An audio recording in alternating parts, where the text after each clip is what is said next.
Alors, il en est où ce sondage? L'inquiétéracide dernier?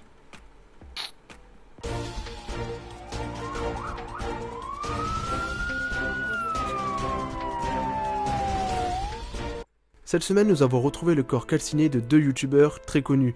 C'était Link et Terracid qui, malheureusement, ont perdu en popularité. Nous vous tiendrons au courant des événements.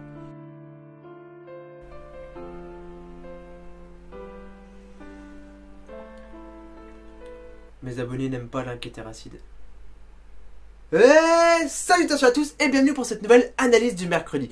Et aujourd'hui j'espère que vous êtes populaire dans votre lycée car on va parler un manga sur la popularité. Aujourd'hui ce sera une analyse sur Death Chose. Donc je vais le lire tout de suite et on va en parler après.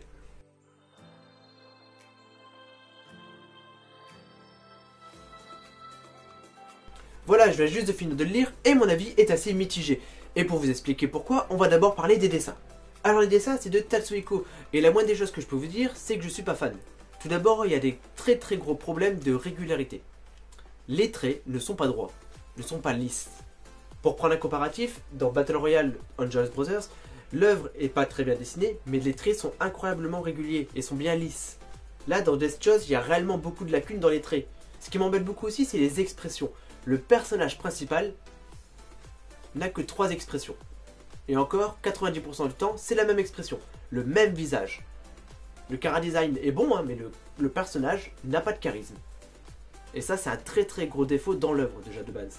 Après, dans les effets d'ombre, il y a très peu d'effets d'ombre bien maîtrisés. Déjà, il y en a peu de base, mais ceux qui sont là, ils sont pas beaux. Ils sont pas lisses. Encore une fois, pour prendre l'exemple Battle Royale Angels Brothers, les effets d'ombre, c'est des trames, c'est des effets de flou, c'est des effets d'ombre lisses, beaux, propres. Là, les effets d'ombre, c'est des traits, c'est agressif, c'est pas maîtrisé, et sont pas beaux. Le dessin n'est pas beau. Après, pour les effets de profondeur, j'ai rien à redire. Les décors sont pas trop mal et les effets de profondeur sont quand même bien maîtrisés. Il n'y a pas de gros défauts à ce niveau-là, ça passe. Les personnages en général ont des proportions respectées, des symétries agréables, mais les dessins, les traits, ne sont pas beaux. Et ça, c'est dommage. On sent que le dessinateur n'a pas encore une très bonne maîtrise de son art. Après, voilà, il y a certaines choses qui sont aidées par photo ou par ordinateur, je pense notamment au téléphone portable. Mais il y a vraiment des choses qui devraient être améliorées, notamment le regard. Les yeux des personnages sont vraiment mal faits. Ils ne sont pas expressifs, ne sont pas attendrissants, ne sont pas... Le regard est vide. Voilà, les personnages ont souvent un regard vide. Et ça, c'est vraiment dommage. Alors du coup, combien va noter les dessins sur l'échelle Battle Royale? Alors comme je vous ai dit, si j'ai pris Battle Royale Angels Brothers comme référence, c'est parce que c'est l'œuvre la plus proche niveau dessin de Death Chose. Malheureusement, les dessins sont moins beaux que Angels Brothers. Donc ce sera en dessous de 10. Avec tous les défauts qu'il y a dans cette œuvre, je vais devoir lui donner un 8 sur 20. C'est pas une note exceptionnelle, c'est pas une très mauvaise note non plus. Il y a quand même des belles choses dans cette œuvre. Mais voilà, les dessins n'ont pas un niveau assez bon pour moi, pour un manga. Donc 8 sur 20 pour les dessins. Une note que je pense être assez juste pour ce manga. Et on va pouvoir passer maintenant au scénario de Death Chose. Alors Death Chose, de quoi ça parle? Alors c'est l'histoire de Shusuke Takayama qui vient de rentrer en 2e année. Et du coup il ne connaît pas vraiment les personnes de sa nouvelle classe. Et donc son meilleur ami, Kazuto, décide de créer un concours où tous les jours, il faudra voter parmi 5 filles quelle est la plus populaire, quelle est la moins populaire de la classe. Et ça pour apprendre à se connaître et animer un petit peu l'ambiance de la classe. Donc ça part d'un bon principe, d'une bonne idée. Donc il y aura un premier vote et une élève ne reçoit aucun vote. Une élève pas très populaire, que personne a priori ne connaît ou n'apprécie. Et cette élève, eh bien se suicide. Petite note de joie. Cette élève se suicide, ce qui crée quand même une ambiance assez pesante dans la classe. Donc l'objectif est un petit peu raté. Et il se trouve que le logiciel bug, on ne sait pas vraiment pourquoi, et au lieu que ce soit des filles, c'est des garçons qu'il faut voter. Et ça s'enchaîne comme ça, les personnes qui ne votent pas meurent, et les personnes qui sont la moins populaires meurent aussi. Attends, Link et Terracid sont morts? Faut que je reste populaire aussi alors du coup. Je sais faire plein de choses, vous savez les gens, je sais faire des Rubik's Cube. Je sais faire le Rubik's Cube, hein. Je sais faire plein de choses, je suis populaire, votez pour moi. Et donc voilà, tout le principe de l'œuvre, c'est qu'il faut rester populaire, et si jamais tu n'es pas très populaire, que les gens ne t'aiment pas, tu décèdes. Et donc, rapidement, beaucoup d'élèves meurent dans la classe. Globalement, ça reste un survival horror. Pas vraiment game, même si ça ressemble beaucoup à King's Game. On va pas se mentir, le scénario est très proche de King's Game. Ça reste une élimination tour par tour des élèves. Et donc à la fin, combien y aura-t-il de personnes? Restera-t-il un garçon et une fille? Je ne sais pas. En tout cas, tous les élèves de la classe meurent petit à petit. Et donc le scénario, sans dire que ça manque de profondeur, il est facile à résumer. Il y a un vote tous les jours, et si jamais tu es le dernier du vote, tu meurs.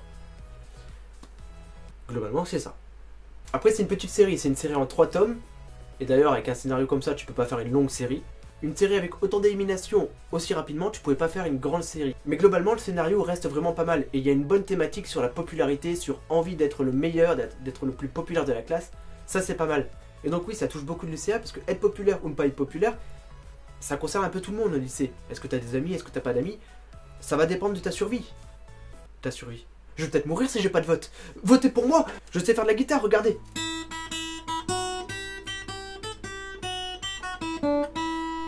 Bon d'accord, c'est 30 millions d'amis, mais je sais faire plein de trucs sinon.